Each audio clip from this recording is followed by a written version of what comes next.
lanjutkan. Bagan alir tersusun atas berbagai simbol notasi. Secara umum, simbol yang digunakan untuk membuat bagan alir dapat dikelompokkan sebagai berikut. Yang pertama, simbol masukan atau keluaran merupakan media yang memberikan input untuk pemrosesan output suatu sistem. Kemudian yang kedua, sistem pemrosesan merupakan media yang digunakan untuk memproses data atau menunjukkan kapan proses dilakukan secara manual. Kemudian poin yang ketiga, simbol penyimpanan atau strong symbol merupakan berfungsi sebagai tempat penyimpanan data sementara waktu untuk menunggu proses selanjutnya oleh sistem. Di sini kata kuncinya, dalam satu sistem harus ada masukan atau input, harus ada output, ya. Nah, proses sama ada pemrosesan, kemudian ada penyimpanan, ya. Ada input, ada output, ada proses, ada penyimpanan.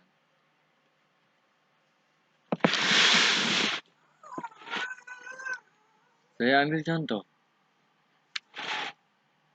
Ketika kalian bagan alir mau yang namanya daftar sekolah di sekolah ini,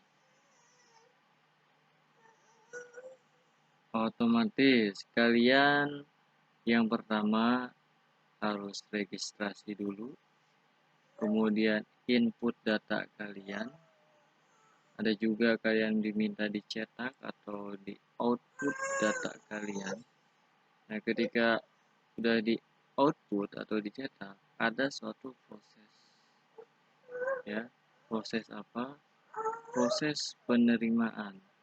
Dengan cara ada juga dengan kalian diberikan pesan singkat melalui SMS atau melalui WA atau bisa juga langsung ditelepon. Untuk apa? Untuk melakukan interview atau tes masuk sekolah tersebut secara manual. Nah, setelah itu sudah selesai, data kalian disimpan. Ya, kalian tinggal menunggu ya proses selanjutnya.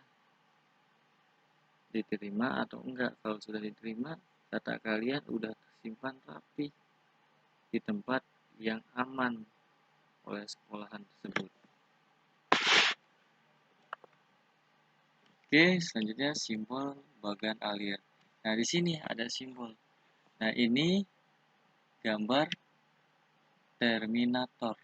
Ingat ya, simbol ini berfungsi untuk menandai awal dan akhir sebuah flowchart dan terdiri dari dua label, mulai atau start untuk menandai awal flowchart dan akhir atau end atau finish untuk menandai akhir dari flowchart.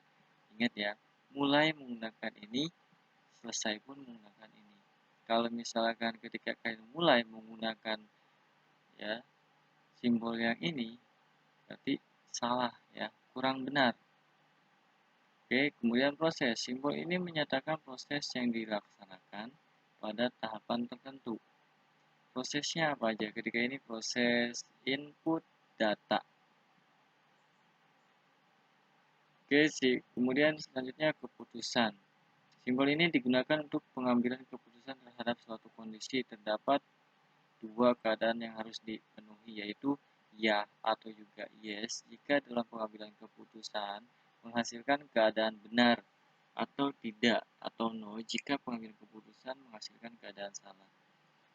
Contohnya di sini, ketika kalian mau berangkat ke sekolah, jalan A, misalnya ini yang A, ternyata macet. Nah, berarti kalian harus keputusan, berarti tidak jalan sini, berarti tulis tidak. Oke. Nah, kemudian selanjutnya, jika di sini jalan B, oh nggak macet, berarti iya saya jalan sini atau iya saya jalan sini. Lalu sampai ke sekolah. Oke. Nah, kemudian subproses.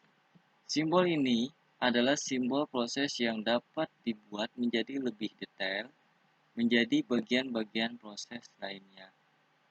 Kemudian selanjutnya dokumen. Simbol ini digunakan untuk menunjukkan penggunaan dokumen yang terkait, misalnya berupa masukan atau hasil dari proses. Yang selanjutnya simbol data. Simbol ini menyatakan data tertentu yang terkait pada sebuah flowchart. Selanjutnya simbol pangkalan data atau database. Simbol ini menunjukkan pemakaian database pada sebuah flowchart. Selanjutnya tampilan atau display. Simbol ini menyatakan peralatan output, misalnya layar TV, monitor, ya. Selanjutnya kartu. Simbol ini menyatakan kartu dapat digunakan untuk masukan dan keluaran. Kemudian penunjuk alir. Simbol ini digunakan untuk menghubungkan setiap langkah dalam flowchart dan menunjukkan ke mana arah aliran diagram. Ya, saya ingatkan, ketika kalian membuat suatu arah atau aliran, harus menggunakan simbol ini. Jangan sampai kalian lurus saja, mulai seperti ini, nggak ada ininya, ya, nggak ada runcingnya, orang nggak bakalan paham, ya. Ini kemana kita jalannya? Contoh saja kalian kalau misalkan di denah lokasi kan ada panah. Nah, pasti kan udah bisa baca, oh ini harus ke sini, oh ini belok ke sini, ya. Kalau misalkan ininya terputus, nggak ada nih tanda runcingnya, lurus saja, bingung kita mau kemana. Oke ya, masukan manual. Simbol ini mempresentasikan masukan yang dapat dilihat secara manual. Kemudian selanjutnya operasi manual. Simbol ini mempresentasikan operasi yang dapat dilihat secara manual. Kemudian persiapan. Simbol ini mempresentasikan persiapan yang dapat dilakukan sebelum menuju langkah berikutnya. Oke, yang selanjutnya itu simbol konektor. Digunakan untuk menghubungkan suatu langkah lain dalam sebuah flowchart. Terdiri dari on-fake, dari yang digunakan sebagai titik awal penghubung suatu langkah biasanya pada halaman yang sama, ya. Kemudian yang selanjutnya off-fake, digunakan sebagai titik temu penghubung suatu langkah dari on-fake dan biasanya terdapat pada halaman yang berbeda. Nah, ini bedanya. Kalau misalnya kita membuat flowchart berbagan alir, ketika kita tidak muat bukunya atau halamannya, nah kita jangan asal langsung di belakang. Gak boleh gitu. Ya. Kalau misalkan kita udah pindah fake, pindah kertas, tinggal gunakan tinggal menggunakan simbol ini. Pasti bakalan tahu, oh iya, ini lanjutan dari bagan alir yang di fake sebelumnya. Oke ya. Oke, kemudian selanjutnya simbol anotasi. Simbol ini mempresentasikan informasi deskriptif, tambahan, komentar, dan catatan penjelasan. Oke, mungkin sampai situ penjelasan materi pada kesempatan ini. Mudah-mudahan bermanfaat. Kemudian kalau jika bermanfaat, silahkan nyalakan lonceng notifikasinya. Jangan lupa subscribe ya. Kalau misalkan tidak keberatan, silahkan share, komen juga nggak apa-apa ya. Komentar silahkan buat lebih berkembang lagi. Siapa tahu dalam penyampaian saya kurang apa ya. Kalau misalkan itu buat membangun, komentar yang membangun, saya sangat senang ya. Saya sangat berterima kasih karena dengan komentar-komentar yang membangun, saya atau channel saya akan lebih maju ya. Oke, sekali lagi jangan lupa subscribe, kemudian nyalakan lonceng notifikasinya, share ke media sosial yang ada ya, baik WA, baik Instagram, Facebook, Twitter, atau media sosial yang berkembang saat ini. Oke, kurang lebihnya saya mohon maaf sebelum saya tutup.